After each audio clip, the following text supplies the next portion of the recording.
obedlarda kiring deyishdi. Kirsam, doktorlar hayron qolyaptiki, baqir-chaqir og'riqqa chidalmay turuvdi. Qarang, og'riqqa chidalmay turuvdi.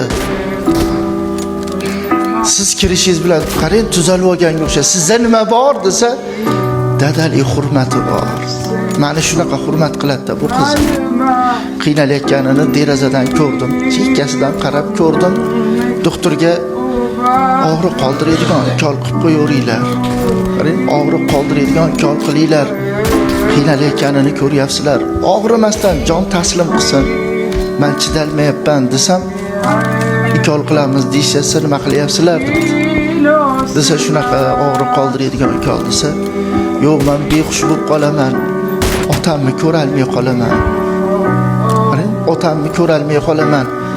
Og'riqqa chidayman. Ukol qilmaylar deb turib oldi deydi. Ukol qildirishni qilmadi deydi. Bir 12 kechasi kirmasangiz bo'lmaydi, oxirgi nimasi. Nimadandir bir nima qilib atrofga alang-jalang qilib turibdi. Kiring deydi. Kirsam yana o'zini tetikka solib oldi.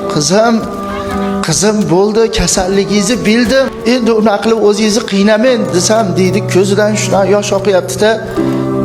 Dada, menga sarflagan pulingizga, olib bergan ko'ynagingizga, qurchaq o'yinchag'ingizga rozi bo'ling. Men qiz bo'lib bir ro'molchingizni yoki bir paypag'ingizni yuvib bera olmadim. Hech bo'lmasa bitta qiz bo'lib, bitta shirin ovqat qilib bera olmadim. Mendan rozi bo'ling, ha? Dedi, ha, men roziman qizim deb ko'zimni oqayotgan yoshda deydi, berkitib sekin teskari qarashimni bilaman.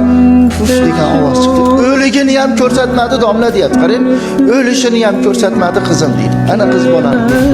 Nimaga desa, otamni o'ksib qolmasin. Bu o'sha ikol qilib qo'ysa, behush bo'lib qolsa, shu otamdan rozilik ola olmay qolaman deb turib ikol qildirmagan ekan. Keyin bildim deb nima qilyapti? Biz o'g'il bolamiz. Qiz bolani mehrini qarangki,